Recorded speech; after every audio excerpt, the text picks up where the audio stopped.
Hello বন্ধুরা, এই দেখুন এই যে আমার ক্রোটন আর এই দেখুন গন্ধরাজ ফুল গাছ। আর এর নিচে দেখুন এই যে সমস্ত পাতা ফেলে কিন্তু আমি বন্ধুরা জৈব সার তৈরি করেছি, যেটা পাতা পচা সার। আর এই সার কিন্তু আমি এবারে এই দেখুন আমি নিচ্ছি, এটা কিন্তু আমার গাছে দেব। তো চলুন, এই দেখুন এখান থেকে আমি তো নিচ্ছি আমার সারটা। তো চলুন আমি ছাদে গিয়ে এই সারটা প্রয়োগ করব।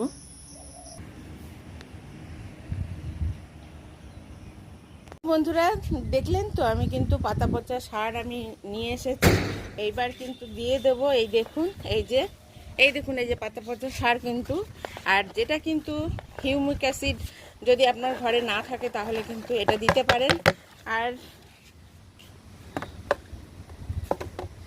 হিউমিক অ্যাসিডের যে কাজ হবে সেই কাজটাই কিন্তু এই পাতা পচা সারে হবে। গাছ কিন্তু সবুজ সতেজ থাকবে।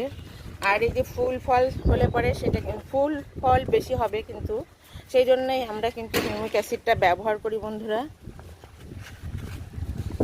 এবং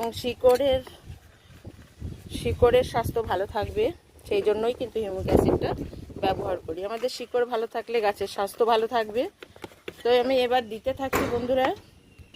তো এই যে বন্ধুরা দিয়ে যাচ্ছি, এখানে ট্রেতেও একটু দিয়ে দিচ্ছি, কেননা এরপরে আবার আরও লাগাবো। এই দেখুন এই গাছে দিচ্ছি, এই যে গোড়ায়, এই দেখুন